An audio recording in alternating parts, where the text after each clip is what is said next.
the pleasure of being the barber for over 200 plus NBA ball players over the years. I mean, Shaquille O'Neal, I've shaved Shaquille O'Neal's head and did his beard at least 3 times. Ray Allen, been to Cabo San Lucas with him and his some of his close friends at least 10 times. No way. Oh yeah, I mean Ray used to do a golf trip with 10 of his closest friends. I started cutting my own hair at 12 years old, in the mirror, cutting my hair all one length, and so I had a lot of practice, man. I had a lot of practice. All the fellas in the neighborhood, and then my brothers. So by the age of 16, man, I was pretty good. I felt like I was really good.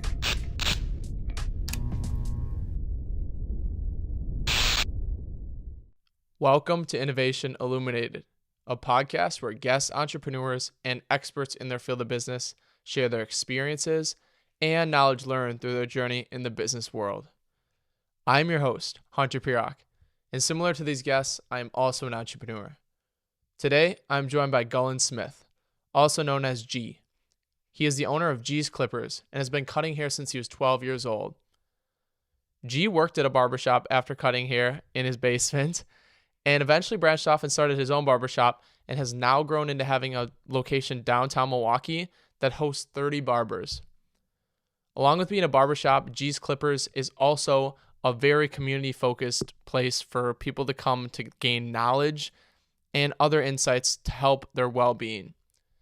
So G has actually incorporated this thing called the G's M.K. Wellness Center, where there's a location inside the barbershop that Froedtert and the Medical College and Network Health have a space where they host a clinic every week to talk about topics regarding people's mental health, physical health, and other aspects of well-being. And they also can provide blood pressure tests, test your blood glucose level, vaccines, and other items that people might not have access to, but now they have access to it right in the barbershop. So it's a super cool community initiative that G has implemented. And besides that, G is just a very, very community-focused guy and super inspirational. He's ran 6 marathons. We talk about all that, his journey in the business world. We cover so many topics, and it was a very delightful conversation with G. Please subscribe to us on Spotify and YouTube, as that's a great way to support the podcast. And please leave a comment on YouTube as who you'd like me to interview and what you're curious to learn from them. I will be reading all the comments. I hope you enjoy this one, and thanks for tuning in to Innovation Illuminated. All right, well, let's start the conversation with, I want to learn more about, a little bit about like your childhood when you started cutting hair. Okay, well, my name is Gaulien Smith. Most people know me as G. And I'm the second to the youngest of 7 kids. My parents had 6 boys and 1 girl. Wow. Literally 7 kids in 7 years. So we don't skip a year. That's crazy, yeah. So that was quite a bit of money for, my parents to be spending to send 6 boys to the barbershop every other week, every 3 weeks. It was just a lot. So my dad used to cut our hair sometimes, and he was far from a barber. My dad was a Milwaukee County Transit driver, and he owned Smith & Sons Home Improvement. So he was cutting our hair, and he was far from a barber, like I mentioned. Mm-hmm. So he would just cut our hair all one length, no edge up, anything. So I asked my mom. He was so busy sometimes, so sometimes he didn't get to our hair. So I asked my mom, could I cut my own hair? Mm-hmm. And she said, all right, however it turns out, you're going to school just like that. So I'm like, how bad could I do? I mean, I just cut it all one length. So I started cutting my own hair at 12 years old, in the mirror, cutting my hair all one length. And, really? Before long, man, I learned how to adjust the clippers. Got a screwdriver, and tighten some screws, and I learned how to adjust the blade so it can cut real close, and I started edging myself up. Oh, really? And then, of course, my brothers, saw me cut my own hair, and the rest is history. I started cutting my brother's hair, and, of course, if any household with 6 boys in it, we got all the fellas in the neighborhood at our house pretty much all the time.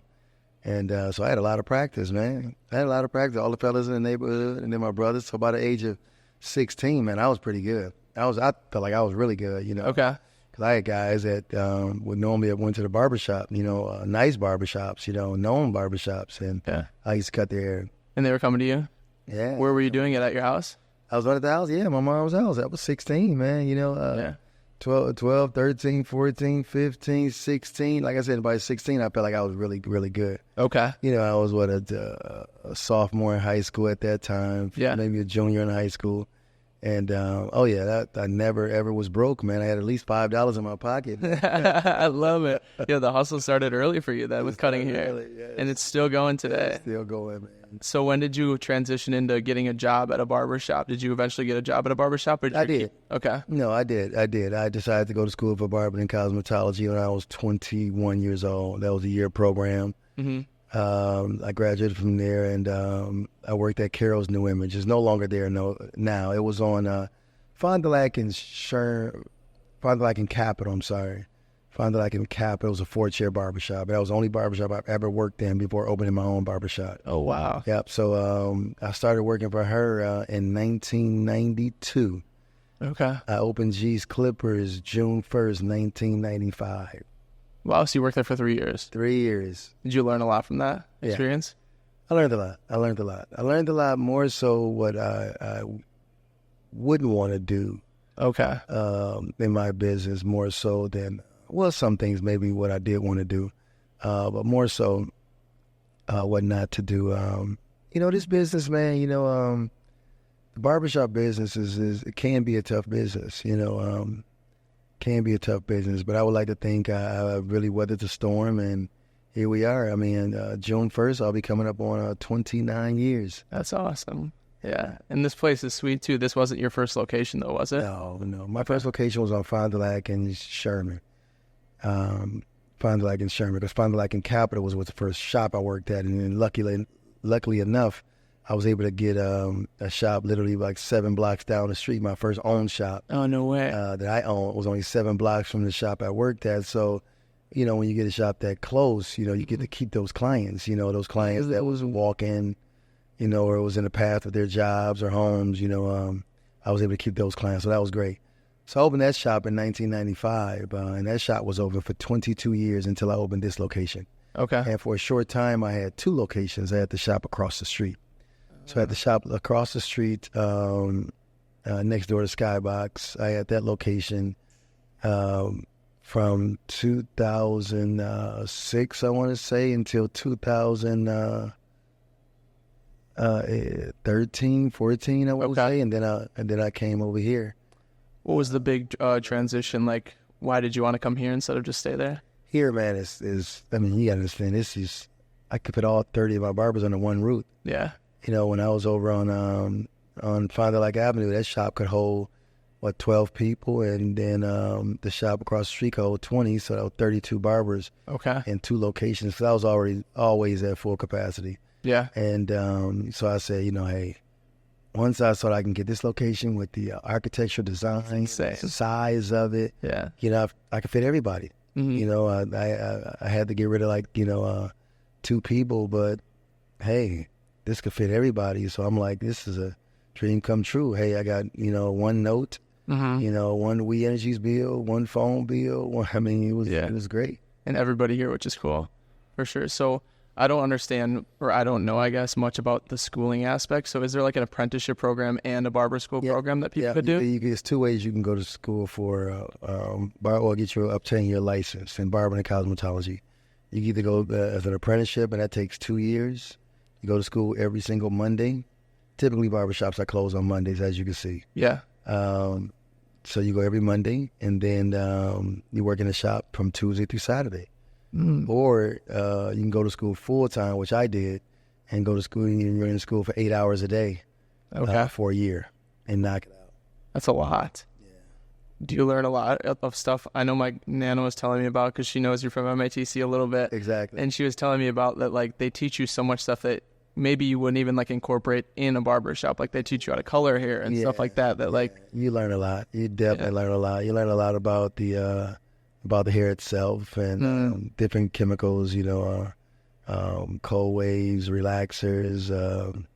So many different things you learn. But when you get in the barbershop, pretty much all you do is pick those clippers up and it's all experience. Paper, fade. Yeah, it's a whole experience for the most part. Yeah. Yeah. So have these barbers that work here, have they stayed thick and thin throughout with you the whole time? Oh, yeah. I got one barber that's been with me for the entire 29 years. Really? Yes, Richard. Richard's been with me for the full 29 years. Antonio, he was with me for that whole time until COVID. Okay. And he decided to stop cutting hair and during COVID and follow the ministry. So he's a full-time pastor now. Oh, wow. Although he was pastoring and cutting hair for a while. Okay. When COVID came, he decided to do both. Okay. And to just do pastoring. I'm sorry. Gotcha. And the barbers that work here, are they employees of G's Clippers, or are a lot of them like independent contractors? A lot of them are independent contractors. Yeah. Okay. Is that how most barbershops are? Yeah. I mean, yeah, for the most part, booth rental. But I would like to think if one come in G's Clippers, they really can't tell that it's a booth ran shop, because it's not like everybody's doing their own thing. I mean, they're all in uniform. I have the referee stripes that they're in, and I have guidelines that you have to stay within. I mean, in terms, you can't just sell anything at your station and things of that nature. So it's really, I mean, I have a model that works. It's been working for 29 years, man, and it's been a fun ride. Yeah, for sure. What made you want to branch off on your own from that first gig? I mean, it was time. In those 3 years, I had learned quite a bit about the industry, and then I wanted to do things my way, if you will. I felt that I had a lot more to offer. Okay. But I was kind of forced to do a little bit sooner. I would have done it anyway, but I was forced to do a little bit sooner because the owner of the shop had a massive stroke. Oh. And she ended up passing. Oh, jeez. But her person that was over her estate, didn't want to keep the shop. Okay. So they asked me first that I wanted. It was only a 4-chair shop, so I always envisioned my first shop to be at least 10 chairs. Okay. So I declined, and I ended up finding a building. Gotcha. Shortly after that. What would you say in your eyes differentiates like a successful barbershop to one that's maybe like struggling to like sustain business? One that cuts hair. Yeah. I mean, really. I mean, one that clients come to on a regular, a shop that is doing, is branching out outside of the 4 walls of their barbershop as well. I think a barbershop is one of those businesses that really goes beyond, the 4 walls of the barbershop. And I think that's what really I could attest to my success of being in business for 29 years and sustaining like I have been, is the fact that I do so much outside the shop. I really care about the community. Yeah.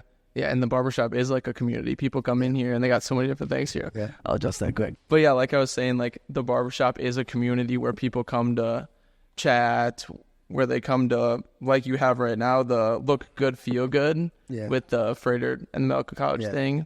Can you talk a little bit more about that, how you incorporated that, and what kind of sprouted that idea even? Well, what you're thinking about, what you're mentioning is the G's MKE Wellness Clinic. Yes. I have a wellness clinic here, a health clinic here in the barbershop that I implemented about 4 years ago, right before COVID. We opened a health clinic, and I felt like it was important. I feel that that's what a barbershop's responsibility is, to make the community not only look good, but we have responsibility as a barbershop to truly heal the community in every facet, and like barbershops, how I envision barbershops were in the 1930s and 40s, where the barber was the doctor, the barber was a politician, the barber did, all that, that good work, if you will, to help the community move forward. So that's what I feel. That's how I feel. I do with G's Clippers, and I think if you take care of the community will take care of you. So one could come to G's Clippers and get their blood pressure checked, check their blood glucose level. We have actual nurses and or doctors in here, and on any given day, we're open only on Fridays and certain Saturdays, and we do different workshops throughout the month as well.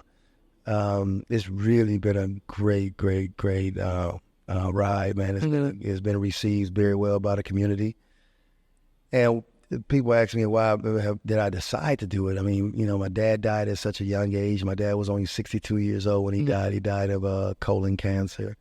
And colon cancer, nobody should really die at 62 years old of colon cancer. It's the number one most preventable cancer. Really? Just go at 50 years old, and well, now they're pushing it down, I think, 45 years old, and get your colonoscopy, get those polyps removed off your colon walls, and it's impossible for you to get colon cancer. You're not going to get colon cancer. Huh. It's just a screening. Yeah. Same way with prostate cancer. So that's what made me decide. He had never, ever gotten a colonoscopy at all. So when he died, when he found out he had colon cancer, he died shortly after that because he had advanced stage 4 cancer. Wow. Yeah, so I didn't want anybody else to go through that, man. You know? So I do what I can to educate individuals, inform individuals, to go to the doctor, get checked, get their screenings, know their numbers, you know, and that's what I do, you know, throughout the clinic, you know, and all the other work we do through G's Clippers. I got a Real Man, Real Talk, which is a once a month, every third Monday of the month initiative that we do here at G's Clippers to assist with just creating a safe space for men. It's just for men only, you know, to talk about those rough, you know, things that they're dealing with themselves, you know, and so they can see that there's other guys going through the same thing or have been through the same thing. You know, it's just a safe space, man, for guys to just be guys, you know.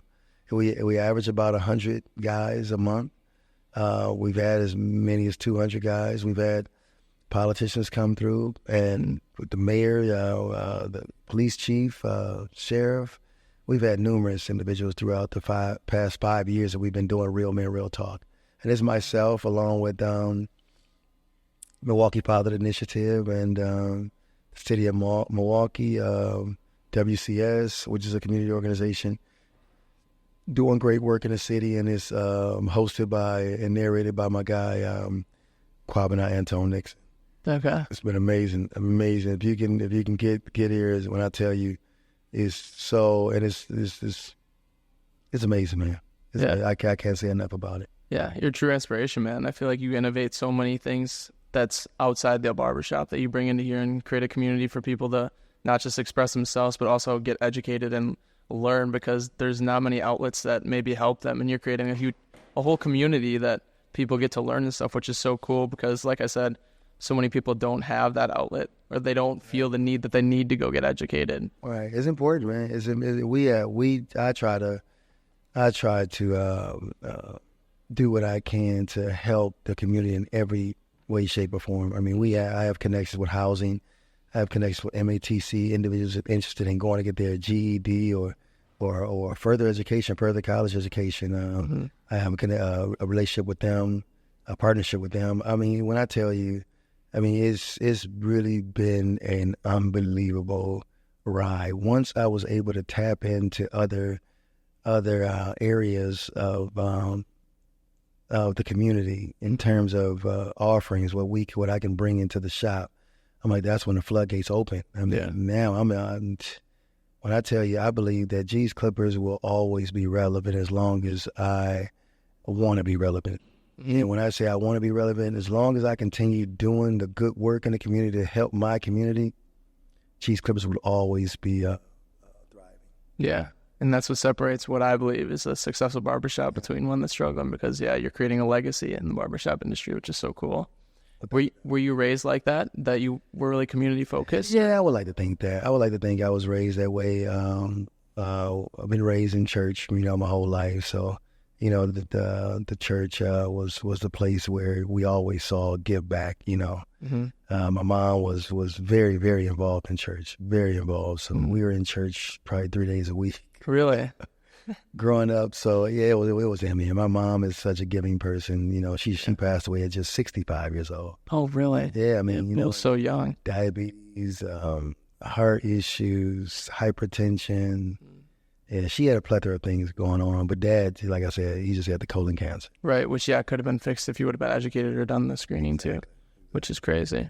I want to get into a little bit of reputation and networking. I'd assume that barbershops are a huge reputation networking thing to retain clients and get new clients. What's your tips and advice for people looking to network and continue to have a great reputation? Man, I think it's just be true to yourself, man. Be true to yourself. Continuously empowering yourself. Read self-help books. Be engaged in the community, the social organizations in the city of Milwaukee. Your NAACP, your Social X, your Urban League, Young Professionals. It's just so many different things you can be involved in. I think that's important to stay engaged in networking and building your base in terms of your business base. I mean, I think it's important to just be a part of as much positive what's going on in the city as possible. Mm-hmm. Yeah. And where do you find out about all that stuff? Do you have a good source for people to look at stuff? I do with social media, man. There's just so many ways you can find out about what's going on.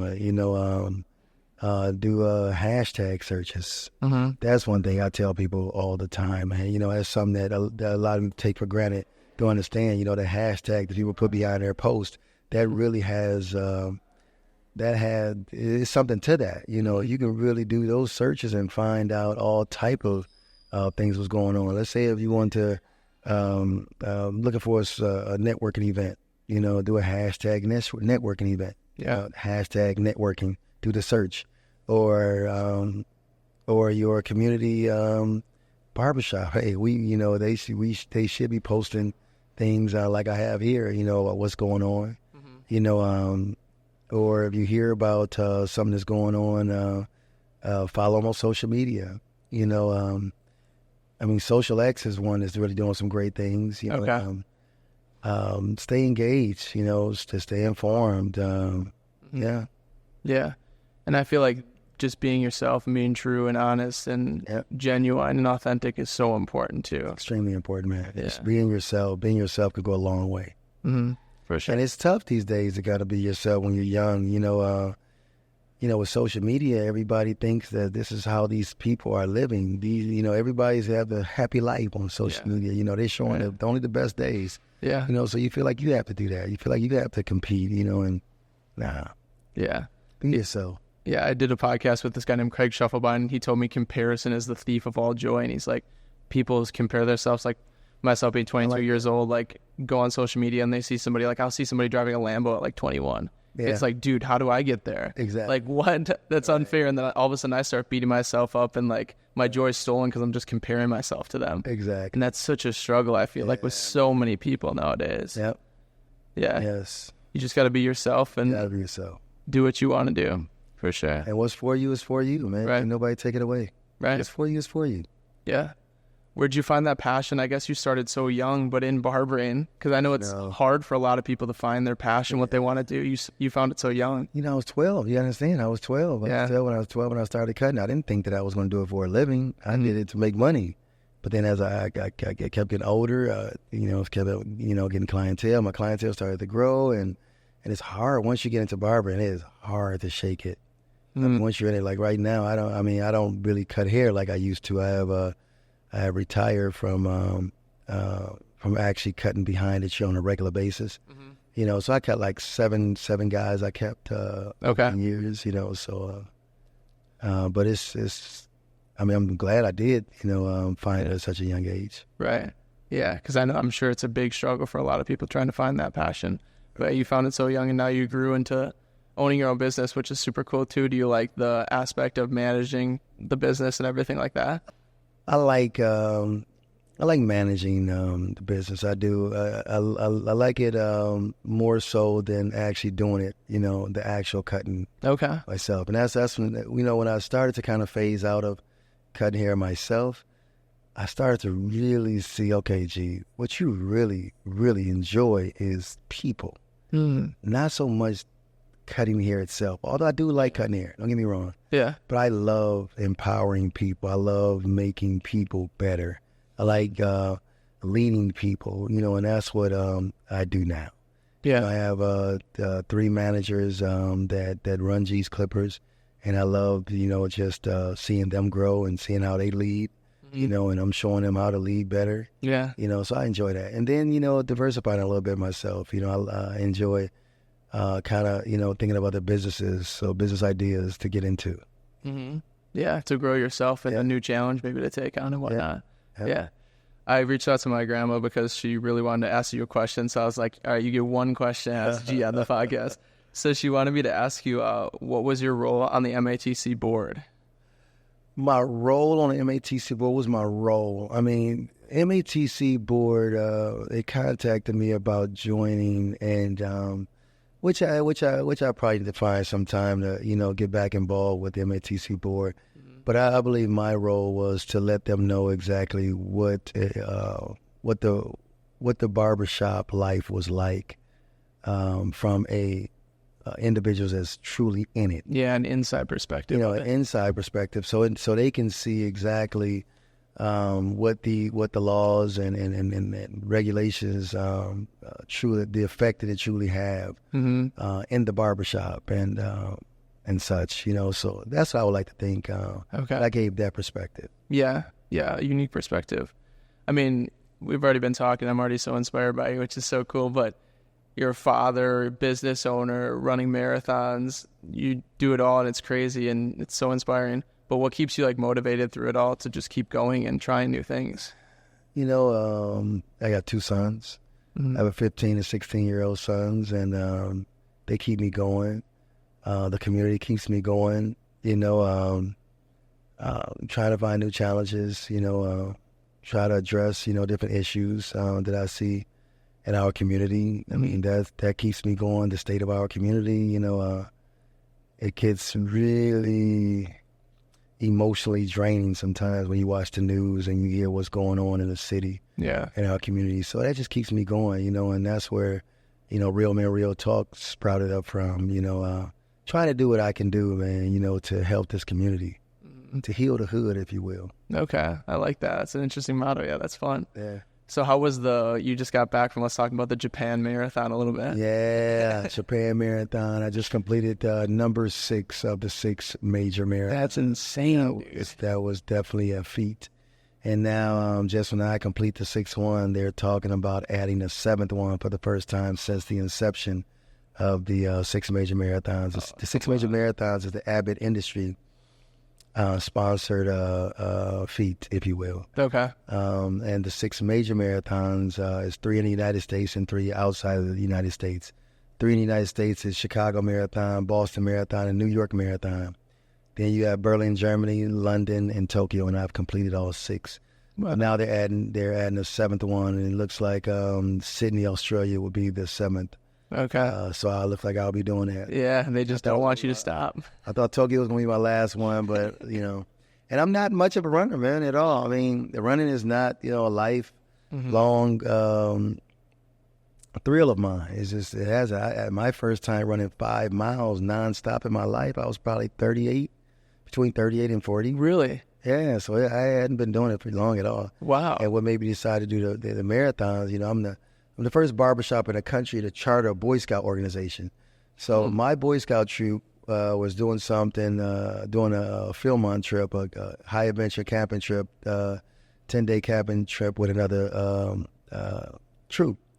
And the leader of that troop, who is now a very good friend of mine, this was over 10 years ago, we kept in contact and we became really good friends. But at any rate, we were on a camping trip in Philmont, and it was just him and I, the only adults, and we had 7 boys that was with us, and we did a lot of talking throughout that 10 days camping trip and hiking trip, and him and I were both going through a rough patch in our life in terms of a divorce. Okay. And he said, "Man, gee, I think I'm gonna run me another marathon. I haven't run a marathon in 20 years." Since I was an undergrad. He's a surgeon. He's a surgeon for Froedtert in a medical college. So he said, "Man, you ought to do it with me, man. I'm telling you, man, it relieves a lot of stress, man. I know you're always smiling, man. You always seem to be in a great mood, but the stress is getting to you in one way or another. I'm sure. I'm sure. Yeah. So at any rate, I said, man, I don't even know. I said, marathon is 22 miles, right? I didn't even know how long a marathon was. It was 20. He said, no, 26.2. So I agreed on that camping trip, man. And when we got back, he said, man, it's one in April. Boston Marathon is coming up in April. I said, I heard of Boston Marathon. I'm like, hey, man, this seems like it might be a little, some fun. Mm-hmm. So he said he helped me get started or whatever. And I got programs on online or whatever, running training programs, and never had an official coach at all. started running more and more and more, and before you know it, April came, we ran it. And in the process of running the Boston Marathon, we talked to a lot of individuals that they needed Boston to maybe complete their 6 majors. Then we started learning about what the 6 majors was. And then he said, man, you want to do the 6 majors? I'm like, dude, this damn near killed me. Yeah. So, hey, after a little convincing, man, I ended up agreeing to do the 6 majors. And we did all the marathons together with the exception of Tokyo. Really? So he did Tokyo last year because I didn't get in. Because Tokyo was really, all of the 6 majors are tough marathons to get in. They're not, and Tokyo being the toughest. I would say Tokyo and Boston is probably the 2 toughest marathons to actually get in. Do you have to have like waitlist? Oh, waitlist, or is there like a qualify, or you have to, or you can get on a charity, which we did. Even the charities, there's a wait. Oh, where you can raise money. It's tough, man. You got a lot of enthusiasts out there. Yeah. And it's something, I mean, because, they say only 1% of the world will actually run a marathon. And, but that 1% is still a lot of people. Oh, yeah. You understand? I mean, it's only, a Tokyo Marathon is 38,000 people to run that. Okay. Yearly. The largest marathon in the world is New York. That's 50,000. Then you have 30 to 38,000 for Tokyo, 30,000 for Boston. I think Chicago have about 40,000. New York has 50,000, and wow. It's still waiting list. That's bigger than I thought. Oh my God, it's unbelievable. Huh? Did you run the same pace with that guy the whole time then? No? we never actually ran the same pace. I'm not your typical marathon runner at all. So I don't run for time. Until I just completed the 6 major marathons and saw my certificate where it had all my finish times. Mm-hmm. If you would have told me, if you'd have told me 2 weeks ago, I'll give you $1 million if you can tell me what was one of your times for one of your marathons, I promise you I wouldn't get that $1 million. Really? I never knew. I don't run for, I ran to complete it. Yeah. And I was always finding myself helping people at the end. Mm-hmm. Even when I just did Tokyo, I helped this woman that was clearly about to give up. She was very emotional, and this was like the last 3 miles. I helped her through that last 3 miles. It was tough. Wow. I mean, it's no joke. So I went into a walk run thing with her, and I'm talking to her, and I'm getting to know her. Mm-hmm. So that took away. I mean, I probably could have finished 45 minutes, sooner. But yeah, I enjoy it, man. I mean, it's probably the best way to see a location, mm-hmm. see a country or a big city is running through it. Yeah.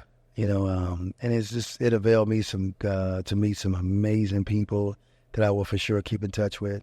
Huh. Yeah. That's my biggest struggle in running a marathon was the Berlin Marathon. I was totally underprepared. Actually, I was going to cancel it, but I had too much money invested. I had a lot going on at that time. Okay. When I ran Berlin, but I still ended up running it. And this guy named Kyle, he's an ex-cop, New York City cop, and I met him on the trail. I met him in mile 19, maybe 18. We ran from mile 18 all the way to 26.2 together, and we kept in touch. Wow. That was back in 2018, and now Kyle and I are still friends. Really? And it's because we helped each other to the finish line. Huh, that's so cool. I think everybody should, at least run one marathon. Okay. It really allows you to dig deep, mm-hmm. really deep in your mind, your soul. I mean, it really takes it. I would like to think running a marathon is about 80% mental. Right. It's only 20% physical. Mm-hmm. I honestly believe I tell people, if you can run 10 miles nonstop with no ailments afterwards, you could run a marathon. Yeah. But it's going to take some amazing mental toughness to get through it. Because your body going to be hurting. You're going to want to give up. You're going to want to, stop. Your mind is going to be telling you, what the heck are you doing? Your body's going to be like, what are you doing to me? Yeah. But your mind can, you really see how strong, your mind truly is when you run a marathon. Mm-hmm. Yeah. Thinking about so many different things while you're running. And it takes hours. Just imagine, really, putting your body under something, man, some stress for that many hours. Yeah. 3, 4, 5 hours. Some people 6 hours. Yeah, 7 running hours. sucks. Yeah. Running sucks. It's not fun, and it's I've heard it like it's all mental. I've ran maybe like 5 miles max. It's like the most I've ever done, and like halfway through, it's like, dude, what am I doing? That was me when I was your age. When I was 22 years old, man, I probably didn't run 3 miles ever in my life. I don't think I did. Yeah. How hard was it when you got back into it? When I got into running, I mean, it was tough because, I mean, you want to stop, man. Yeah. You're like, why? I'm not getting paid for this, you know? Yeah. So, I mean, it's tough, man. It's tough, man. It's one of those things that you got to just stretch your lungs, stretch your heart, stretch your body in terms of, really push the limits. That's the only way you can add more miles is pushing the envelope, Mm-hmm. Yeah, and that's stretching yourself. Yeah, the mental aspect comes into play. That you got to be tough. Yeah. Can we go back into business a little bit? Some roadblocks or like major challenges that you had, like in starting the business. What were some stuff that was like super tough? I would like to think the only tough thing I tell people is when I'm doing interviews, I think the toughest thing is learning how to duplicate me. And learn how to truly delegate. Yeah. That's tough. When I say duplicate me, that's every business owner's dream, is to have somebody like them in their business. Yeah.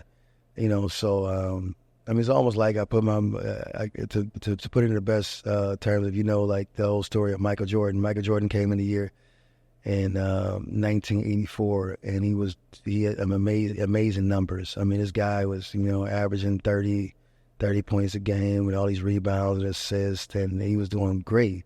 But they never won until 1991.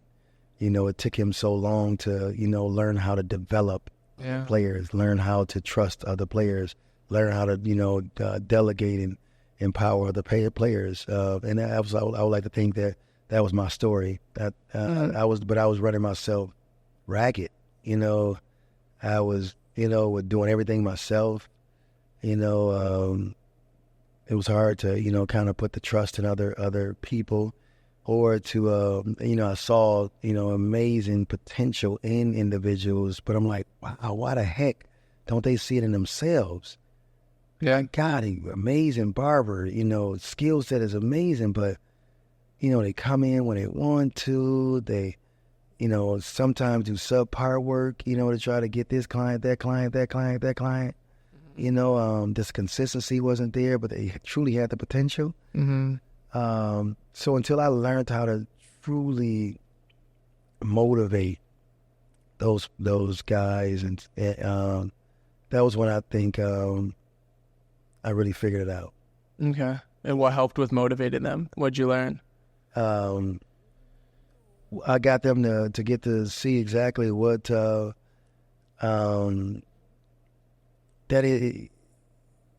much joy it was just getting to know who they really were. So I had different books that I had them read. The number one book I have people read that's just in this industry is How to Win Friends and Influence People by Dale Carnegie. And that book really taps into you as a person. That book has been around since the 1940s or whatever, been revised a few times, but allowing them to help see their potential, that right there, man, was key. Yeah. That was key, man. To motivate them, take good sight of far as how they move and how they conduct business, and then to tell them, listen, I've noticed you. You do this, you do this. Listen, just imagine if you put this much into this or that, what the results can look like, man. Yeah. And that was key, man. I mean, just letting them see exactly how much better they can be, because the thing is, I'm dealing with, in this business, at least in the urban barbershop, you're dealing with a lot of guys that didn't even work a 9-to-5 job, that don't really have those skills. They don't have a lot of soft skills, for the most part. You have a lot to do, don't get me wrong, but you do have some that has never really had a job, because for the most part, a lot of people that get into this industry, they've been doing this since they were kids. Right. So they learned on the fly. They learned at home, cutting themselves, their friends. And so with that being said, they could actually make some pretty decent money, man, out of their house. But then sometimes they decide, hey, I think I want to do this for a living. I want to do this as a career. So they go to school, and then they come straight to the barbershop without ever getting a McDonald's job, Burger King job, Cousin Submarine, they never worked those jobs. So now I'm here to develop these guys. So I didn't truly understand on how to do that, earlier on. So that was like, I would think that was my biggest struggle. Yeah. Like, was trying to develop people. And like you said, there's no big barbershop without a whole team that knows what they're doing too. Exactly. Yeah. You can't just grow just yourself. No way. And there's no way in the world you can't. I mean, and people have asked me, barbershop owners, salon owners have asked me, gee, how in the heck do you manage 30 people? Like, boy, the attitudes I have and the egos I have with these 5 or 6 people that work in my shop. And my response is always, I don't manage them. I lead them. I don't manage grown folks. I lead them, so I motivate them. I talk to them. I'm probably one of the best at reading the room. I read the room. I see what's going on. I hear what's going on. And I'm really good at leading individuals, Yeah, there's a big difference between managing and leading. I think in leading, you're giving them purpose and telling them without a doubt that what they're doing is good work and that they need to keep it up. You're not just telling them, hey, you need to get 10 done today, 10 cuts, and that's it. Yes. Like just not throwing the numbers out there, and you're helping guide them kind of thing. Exactly. Which is so cool. Yeah. Did you learn a lot from fathership too? Or fatherhood? From my boys? From I would like growing up. No, by the time that I started having kids, I had figured it out. Okay. You got to understand, I had owned G's Clippers. I started G's Clippers when I was 24 years old. I had my first child when I was 37. So I was older. I was an older dad. I had my first child when I was 37 and my last child when I was 38. And I just have the 2 boys. But by then, I would like to think I had figured out the whole barbering aspect, the barber business, by the time I started having kids. I would like to think owning this barbershop helped me be a better father. If anything, it definitely helped me, I would like to think owning this barbershop definitely helped me be a better father. And is it a new challenge to guide them and help them through life too? It's not a new challenge, believe it or not, man. I mean, because I got it. You got to understand. I mean, I feel like I've been doing it with these guys. Yeah. In this barbershop for so long, and I have so many, quote unquote nephews, no blood nephews. Yeah. Like a lot of clients, a lot of young guys that call me Uncle G, so I've been doing it. I've been doing it for so long. Yeah. Yeah. I've been doing it for so long that it's not a challenge anymore to me as far as being a father. It's just instinct. Yeah, you already have the skills developed already. Yeah. Very interesting. Was there ever a time throughout your career that you questioned what you were doing and wanted to maybe pursue something else? No. No? Once I opened G's at 24, I pretty much knew that it was what I wanted to do. It wasn't until later in life, let's say in my 40s, that I wanted to not stop doing G's, but to do some other things. Yeah, to branch off. Yeah, so to branch off and do some other things, to diversify. Yeah. But never give up G's. No, I never thought about giving up G's. Okay. Did you have any mentors growing up or people that really influenced how your life path has turned out? No. I mean, God. My mom, my dad. Merle Davis. Merle Davis was a barber who lived across the street from us. Okay. When I was growing up, and he worked at a barbershop, Ebony Man's World. And whenever I wasn't cutting myself, I would go get my hair cut by him to, kind of steal some tips. Yeah. And I still wasn't positive that I wanted to do it for a living. I just wanted to steal some tips so I can, service my clients into my mom's house. The best way I could. Because mind you, I was still young then. And I had a conversation with him, and he told me, how much money he made and how he raised, all these kids of his, from, standing behind this barber chair. And said, man, you should do it. I love it. And he's the one that really pushed me to actually go to school for barbering and cosmetology. So I would say Merle, and it's funny because he ended up working at G's Clippers. No way. Yeah. He worked at Ebony's for some years, and then he opened his own barbershop, and he got a little older, and he decided to, come where he asked me, did I have some room for him? And his last 10 years of his career, of his life. Oh, really? He worked at G's Clippers, so he ended up getting prostate cancer, and while working at G's Clippers, and he ended up passing away. Yeah. I'm sure that's tough. You've had quite a few losses at young ages. Yeah, young ages, man. Yeah. He was 62 when he passed. Really? Yeah, Merle was 62, 63 years old, I think, when he passed. Okay.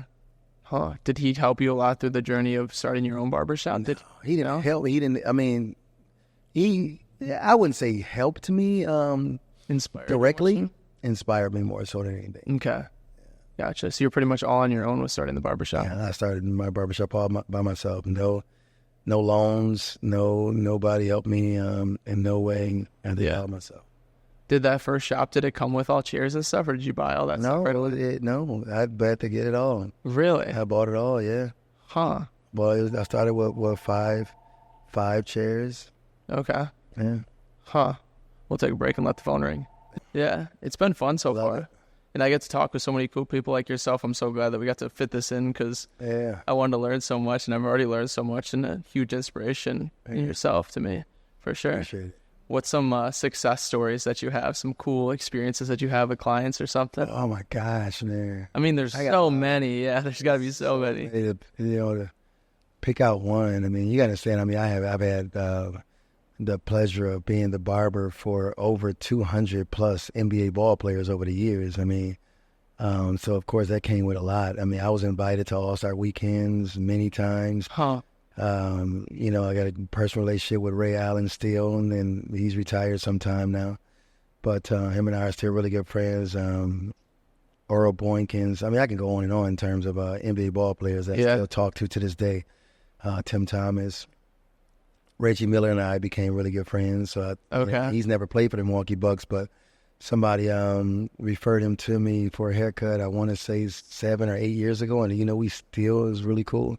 Shaquille O'Neal, I shaved Shaquille O'Neal's head and did his beard at least 3 times. So he know me when he come to town. I mean, there's been so many, instances, the R&B singing group 112, one of the lead singers, Q, him and I are still really good friends. B100 brought him here for a concert with Janet Jackson, probably in that was the early 2000s, maybe 2002 or 2003. And him and I became really good friends from that. And I mean, I've been on trips with these individuals.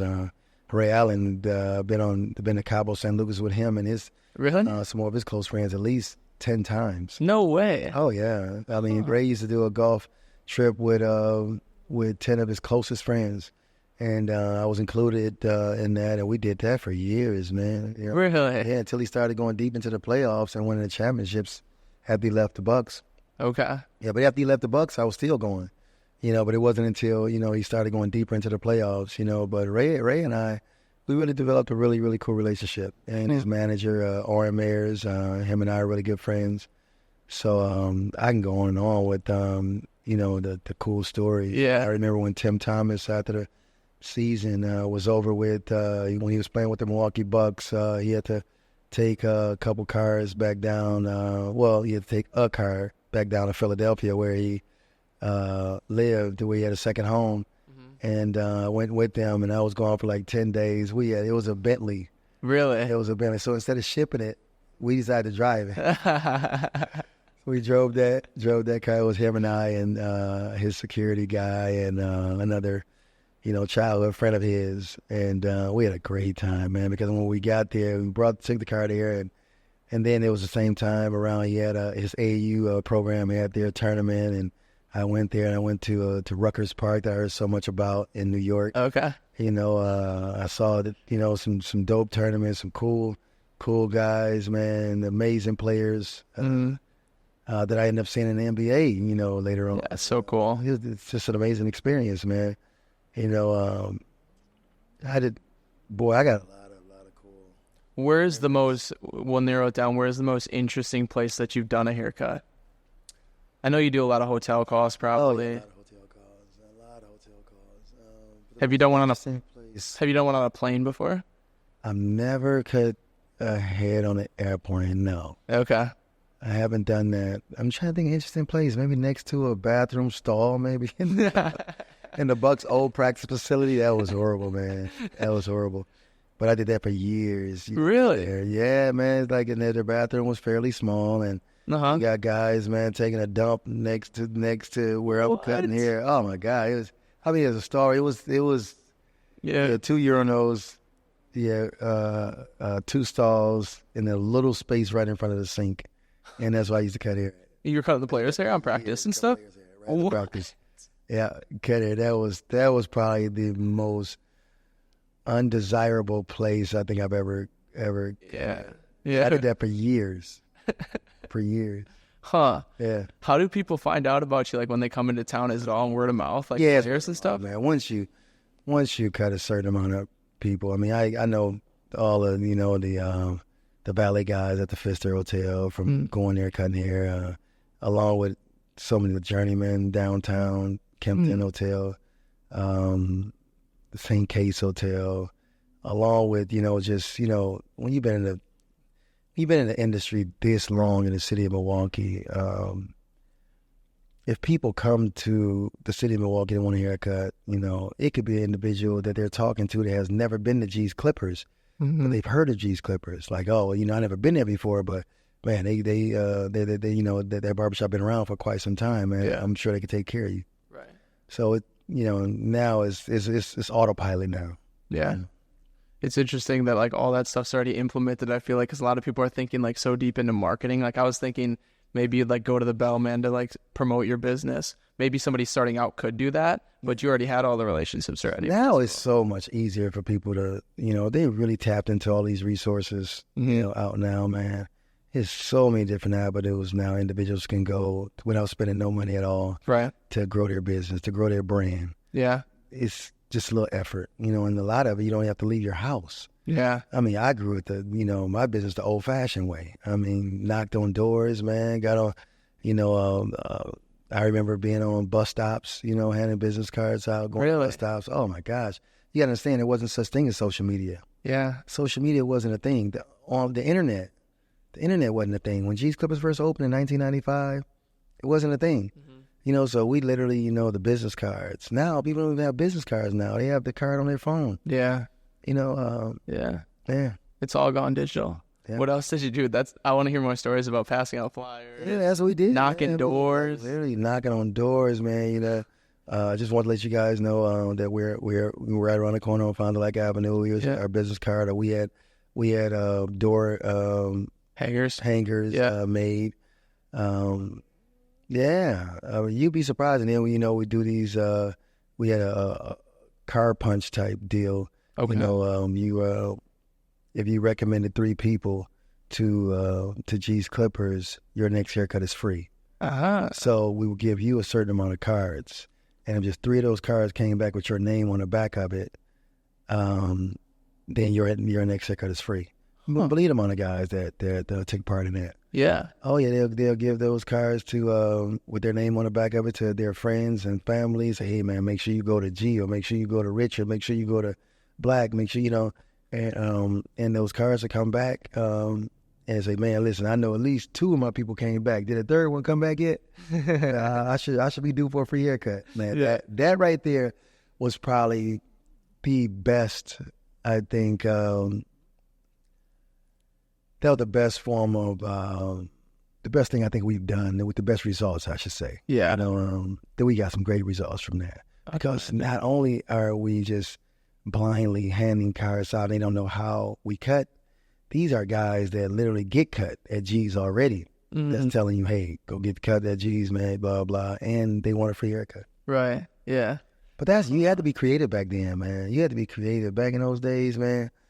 But nowadays, it's so easy. But I don't see a lot of people really taking advantage of building a clientele off of social media. Now you have these sites, these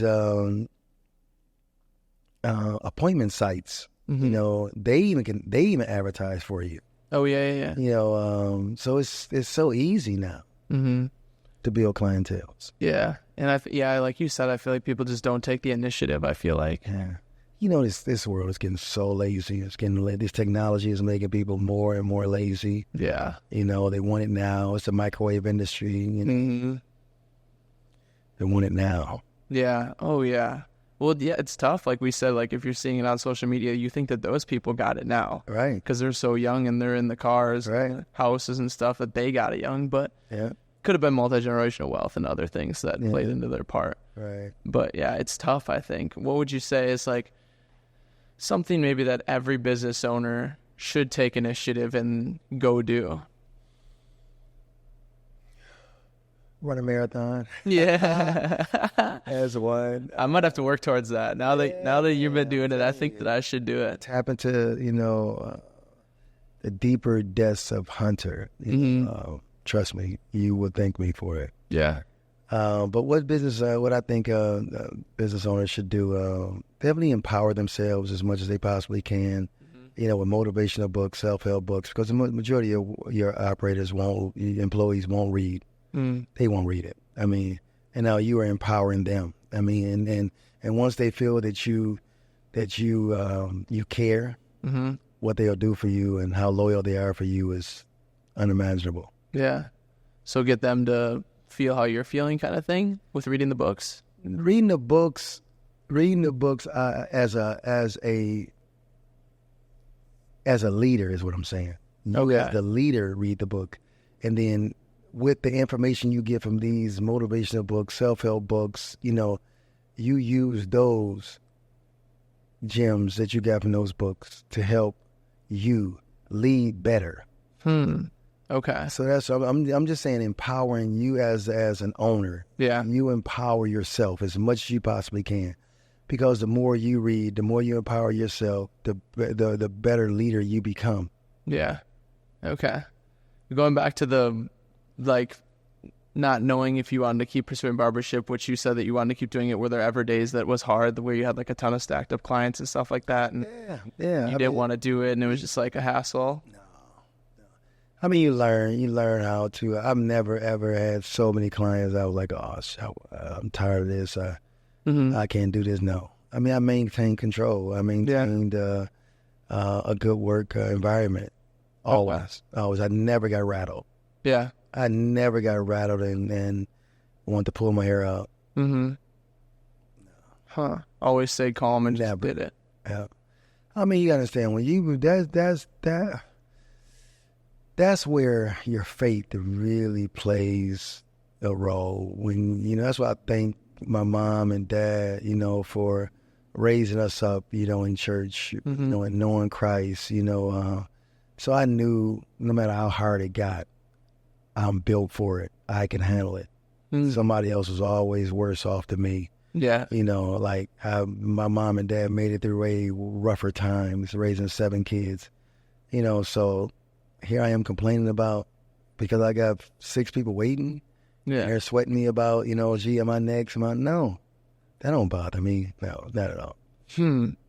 Very interesting. But I went through those times where I did have 5, 6, 7, 8 people waiting on me at one time before I really learned how to truly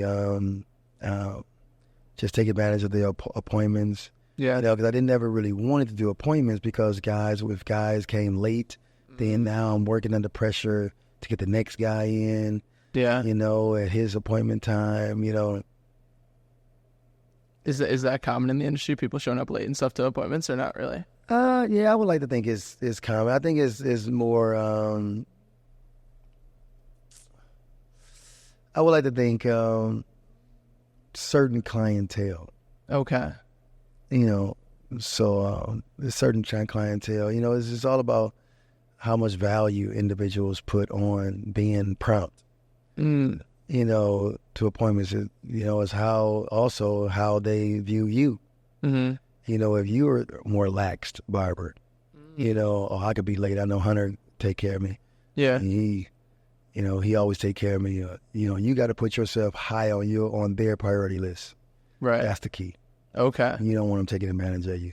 Right. Yeah. So you gotta manage your chair in a professional manner, Okay. and so they will respect you.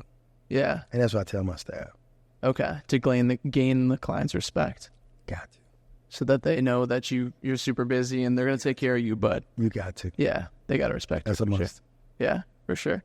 All right. Well, let's get into these. I like to ask these couple questions right at the end of the podcast. They're not really related to work. They're kind of just like fun questions kind of thing. 5 of them. So let's start with, I guess you kind of already answered this maybe, but when you were young, what did you want to be when you grew up? It's funny. I didn't know what I wanted to be when I grew up. I really didn't. To be honest with you, I started cutting hair at such a young age, at 12. But I still never wanted to become a barber. I didn't want to become a barber until I was like 21, 22 years old. So I don't know, man. I mean, I really found a liking to real estate, being a real estate agent. Okay. I really liked homes.